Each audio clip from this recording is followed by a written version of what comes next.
Hello, everyone. This is Gedalia Meyer with the Temple Institute Parsha class, speaking to you from my house in Maludumim, Israel. Like all of you, I am still holed up here and waiting patiently or impatiently for an end to this crisis that we are all going through.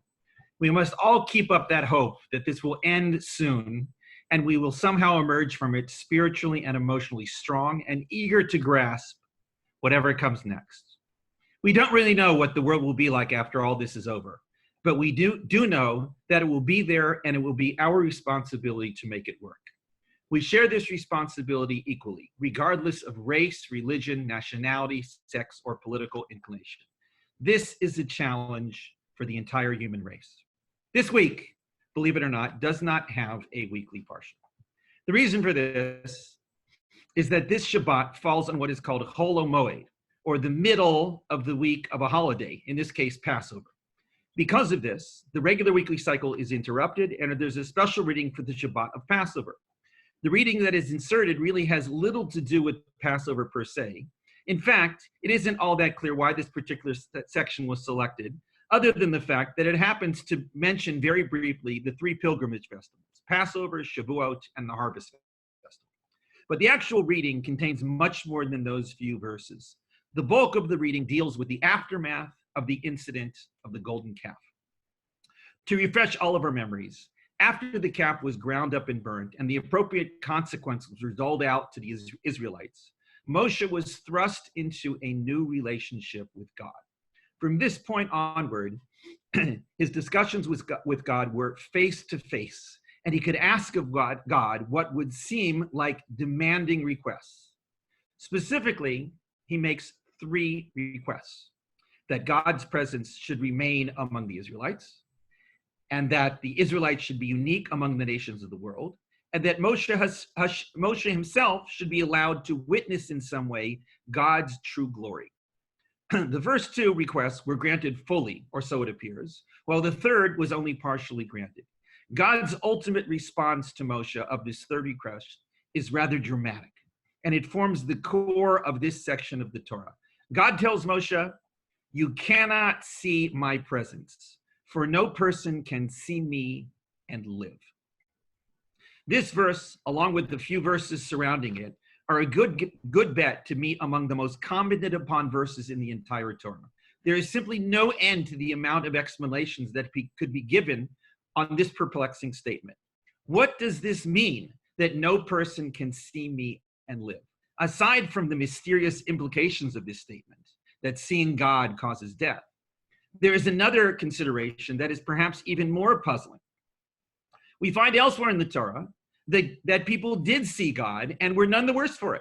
Only 10 chapters and about 40 or so chronological days earlier, we read that Moshe and some of the elders, quote, saw the God of Israel, and under his feet was like the work of a white sapphire, and like the essence of the heavens in purity, or something to that effect.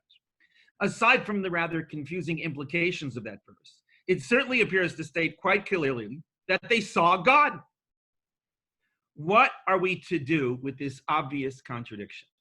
Among the more popular approaches is to dismiss the straightforward interpretation of this latter verse and to read it as an approximation of what actually happened. They didn't really see God at all. They saw some vision of God that in no way means actually seeing God directly. The reason those who favor this approach do so is fairly obvious. How, according to one of the primary principles of traditional Judaism, is it ever possible to see God? God is not physical in any way, shape, or form, and thus should not be able to be seen.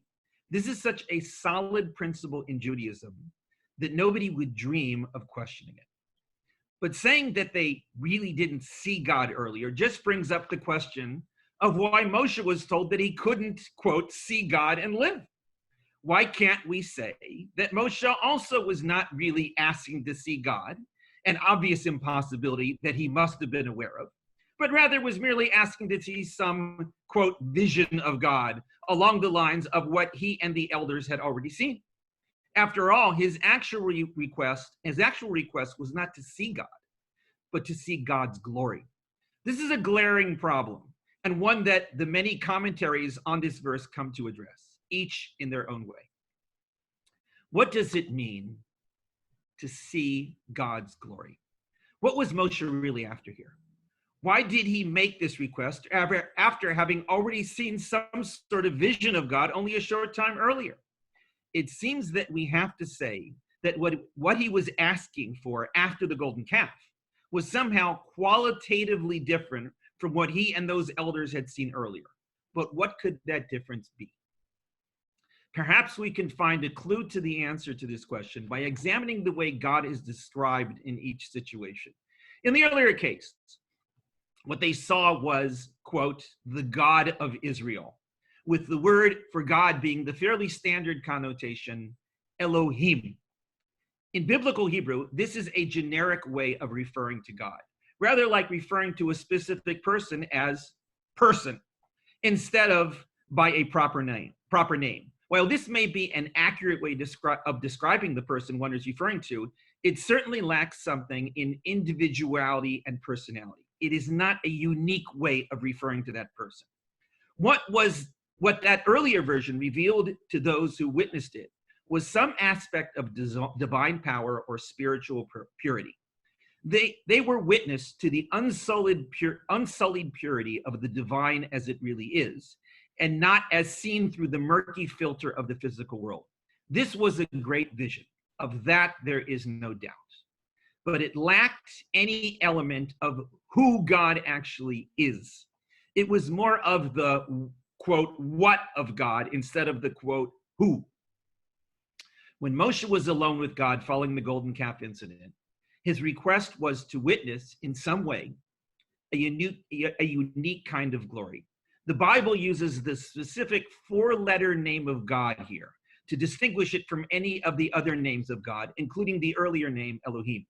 This name, which Jews refer to as Hashem, meaning the name, connotes within its mysterious letters the deepest aspect of God, existence. Existence is the most mysterious and baffling aspect of all reality.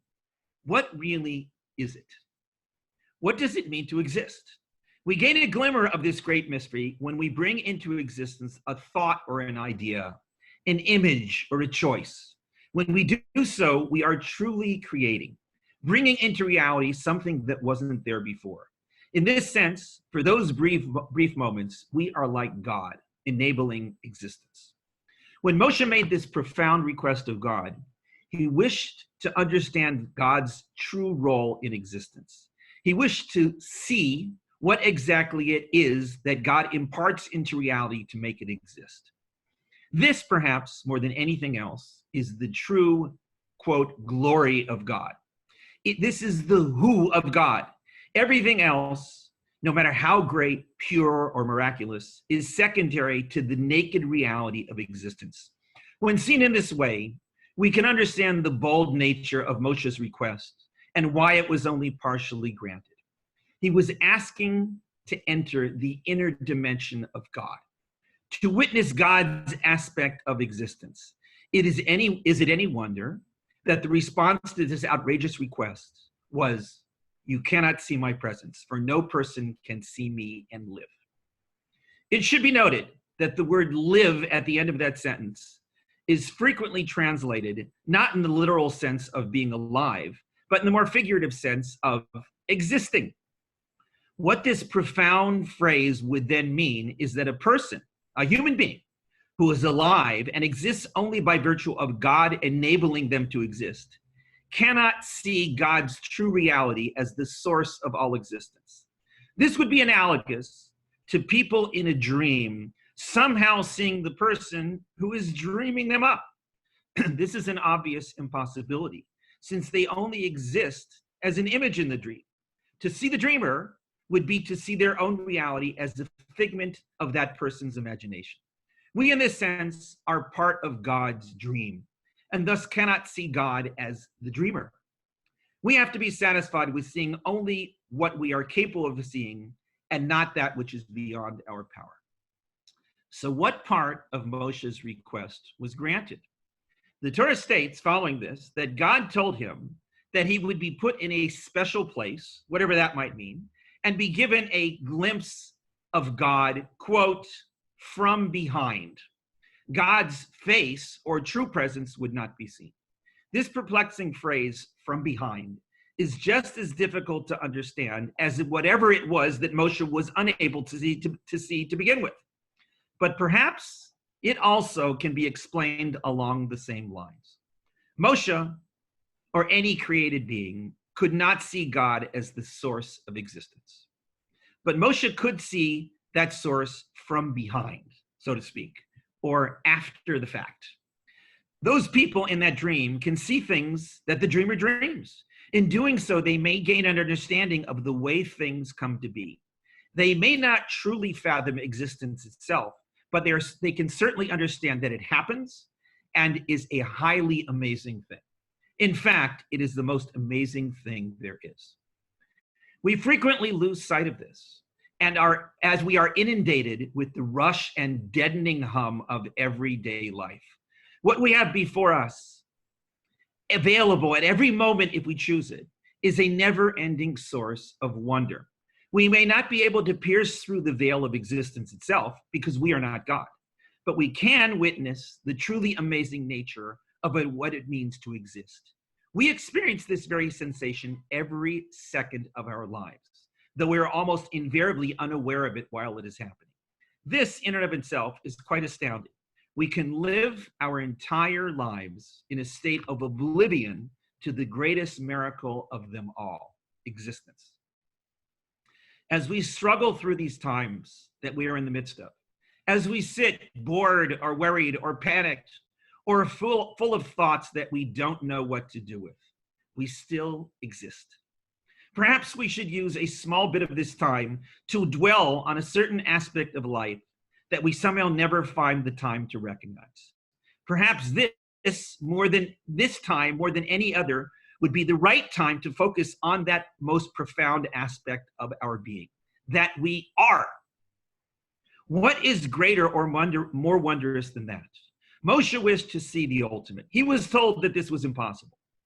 But in making his request, and in the manner that it was partially granted, we are all given a clue into how we can enrich our own lives in a manner that we all too frequently overlook altogether. To see God from behind may not be the ultimate, but it is the ultimate that we are capable of. Isn't it time we opened our eyes to a vision of reality that goes beyond the mundane world of food and internet and politics and viruses?